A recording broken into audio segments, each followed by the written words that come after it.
Alright guys, the first match of the round of 4. This is the final round of the tournament. There are no finals because the top 2 do qualify.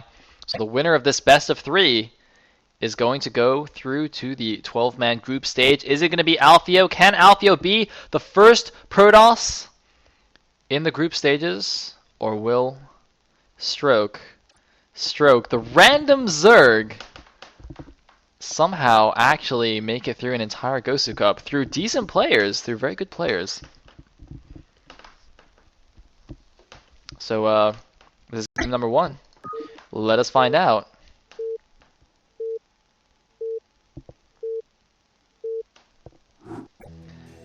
In the top right, as the orange Protoss, we have Ifu's AlfiO. And in the bottom left, as the... Wait a minute, did I say Protoss or Zerg? I'm losing my mind. Okay, he's Protoss, he's Zerg. Good.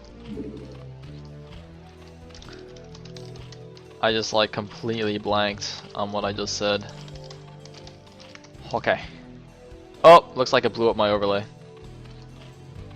Oh wait, no. No, I'm just terrible. Like a terrible person. Okay, good. Oh, I forgot to change AlfiO's name. Gonna give him his tag. Alrighty, now that all that faffing about is done with, let's go back to the game. Cross-map PvZ on Neo Beltway now. strOke, man. strOke, wait, he just took out Lancer X. He just took out Must, who is quite a good Protoss and has been very active in the scene. Whereas AlfiO, recently he's made a bit of a comeback, but I know he was kind of inactive for a while. And then when he just started getting back into the scene, he was like, losing a lot of games, silly games. But recently he seems to have been in better shape, showing us some better games. So hopefully he can make it so that we're not just gonna have 10 Zergs in the 12-man group stage. Because of course, for anyone who doesn't know, so far in the 4 Gosu Cups, 8 players have advanced. 6 of those are Zerg and 2 of those are Terrans. So yeah, we're gonna have a lot of Zerg. Half the players in the group stage are already Zergs. And yeah, anyway. AlfiO doing the double scout. And there's the spawning pool. The question is, what cheese will strOke do this time?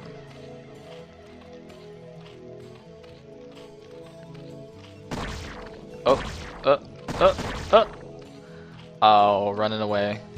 And ooh, look at that. No forge and the Nexus. I think he canceled it. He did build the forge, right? I'm pretty sure I saw him build the forge. So it looks like he cancels that and makes a Nexus. I like that move. I always do that. Even though some people think it's bad. I think it's good.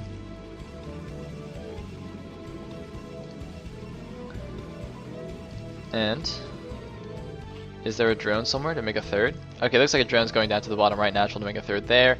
An Overlord's following him over.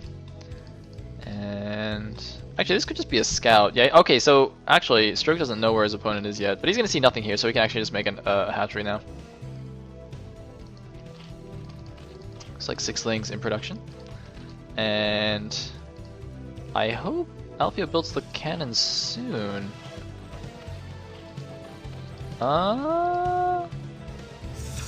Because strOke now knows where he is. I think if he sends those 6 lings straight away, it'll be close, but no, I think the cannon will be up in time. The question is he going to spend time chasing the probe? Yeah, looks like he's not going to go straight there. Okay, so AlfiO's cannon is going to be in time.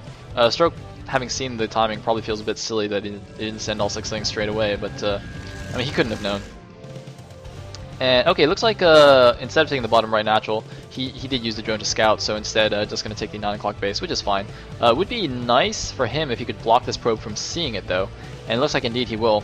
Although that probe is probably just headed for the main base anyway, probably would have skipped that. And interesting cannon placement for AlfiO. I'm not... Oh, that's curious. Seems a less than ideal wall, but Seems that we've been having a lot of those from Protoss recently. And funnily enough, strOke is actually just playing standard this time. Alright, it seems that, you know, he's gotten this far with cheese. And now he's just gonna... Well, actually, I didn't watch all this game, so I don't think it's fair to say that he got all this way with cheese, but, you know, he did get a bit lucky against Lancer X. And now he just wants to play standard against AlfiO. I guess gonna prove that he deserves the qualification spot. If he wins, that is. Meanwhile, what is that? Is that a pylon or a cannon? Okay, it's just pylon. I was gonna say, if that was a cannon, I'd be very upset. And, oops, sorry. I hit the microphone. Hopefully it didn't blow anyone's speakers and or eardrums up. So nothing fancy from strOke. Looks like he's just gonna get 4th hatchery and do all sorts of standard Zerg goodness. Hatchery? Hatchery? No? Oh wait, no, he needs a spire first. Okay. Now he can make a hatchery. And we have a Stargate and a second gateway. That's interesting. That's quite an early second gateway. And no Citadel. I wonder if that's... It seems that he has a gas shortage, so that might be in response to that. For some reason, I don't know if he just took his gas late or something. His second gas seemed a little bit late, but he had a lot of excess minerals, so perhaps he just like threw down the gateway because of that. Perhaps just made a little bit of a mistake in his build. Anyway, there is the 4th hatchery. And there's no second gas just yet, so it looks like it's not going to be mutas. Yeah, he's just going to make it 10. And there's the 5th hatchery. So, oh, looks like strOke wants the Dragoon. He does have speed on the Lings, but no. Oh, is he gonna try and get it? It's quite low health. I think he can actually get it now. Get it! Get it! Get the Dragoon! You see, guys, I'm not biased. I told him to kill the Dragoon. I'm totally rooting for the Zerg. Oh, look at this. Is he getting speed? We do have +1 air weapons. No, he's only just starting +1 ground weapons. Okay, so it's not...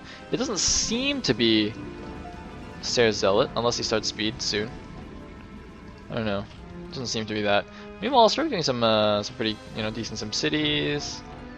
Yeah, I mean, it looks like strOke does that. I mean, he knows how to play a decent macro game.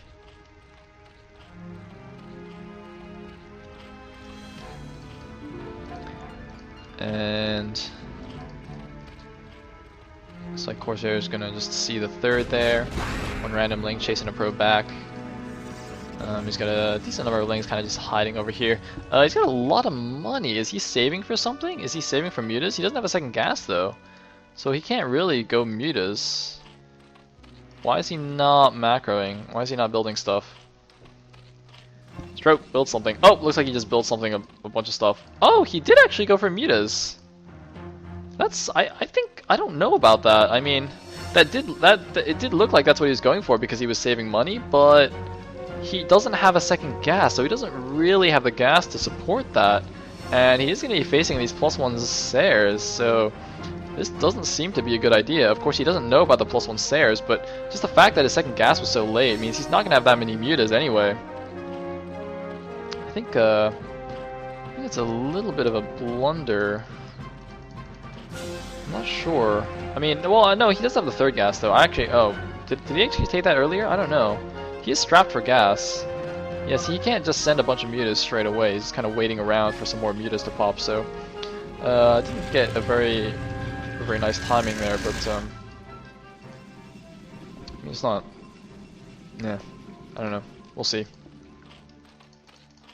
Looks like he's getting carapace, though. Wow, so he really actually wants to commit to these mutas, and he has taken all 3 of his gases now. So yeah, he's actually suckening up as well. So this is very good. This is what you want to do when you go for mutas. Obviously, you don't have really any kind of ground force to take the Protoss in a straight up fight. So you just kind of sucken up your bases, and if he tries to do a Zealot counterattack, you just defend with the Sunkens and Lings, ideally. But when there's +1 Sayres, that usually doesn't work. Interestingly, without these Sayres, this would be quite vulnerable. The Artosis Pylon. The mutas can just run in there and kill that. And these mutas are not even moving out. I don't know what he's waiting for. Are these just like defensive mutas? Okay, no, now he's going to move out, but unfortunately for him, the DD is just right there going to see it. But it looks like he actually has seen the little Glimmer on the ground from the cloaked unit. He does have one Overlord there, but that's going to get taken down, and oh my goodness. That is not going to be good. There's another Overlord making, but the Corsairs are right there. And looks like, oh no, never mind, there's more Overlords on the bottom, and more importantly, the Mutas or Scourge are coming in, but +1 attack is already finished for the Corsairs, but more Mutas going in from the other side. Looks like AlfiO very nicely targeting the clump, but actually it looks like strOke just had a ridiculous number of Mutalisks, is going to crush the Corsairs. All his Mutas are in the red health, but it doesn't matter, red health Mutas still owning it up, and wow. strOke, who is this guy? I see people saying he's scanned. I don't think he's scanned, but he's pretty damn good. That was so weird. He just like hid the Mutas until all the Corsairs came in, and he just like crushed it. And now AlfiO's just got like no defense. He's got a few cannons making in his main. He's making a bunch of cannons. The Muta's just going in the front right here. He's got to be a little bit careful not to get stormed though. That would be quite bad, because all his Mutas are quite damaged already.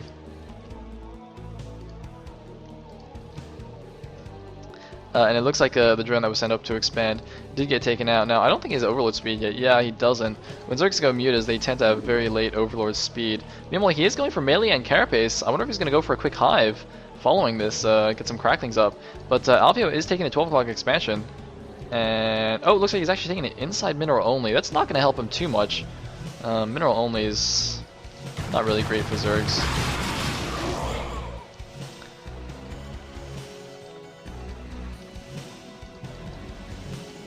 And looks like observers are going to come out. There's a decent number of gateways, 8 gateways in total, I believe.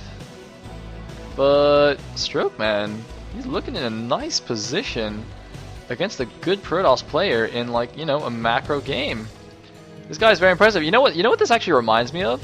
This actually reminds me of Plumum in the ISL 2, where like Plumum took out Desakwe in a macro game, and I was like, oh my god, this guy actually knows how to do something besides 5 pool. That's amazing. And then you know, Plumum actually turned out to be a pretty good player. So yeah, perhaps strOke. Maybe strOke's gonna start appearing in some more matches. I'm sure DM's gonna use him in Gambit's Cup now. Maybe they have been. I don't think I've actually casted a DM match yet, but yeah, definitely got something here. He's also got a lot of Scourge, and the Corsairs are moving away from the ground army. Scourge, turn around, kill him. All right, he's gonna lose another drone.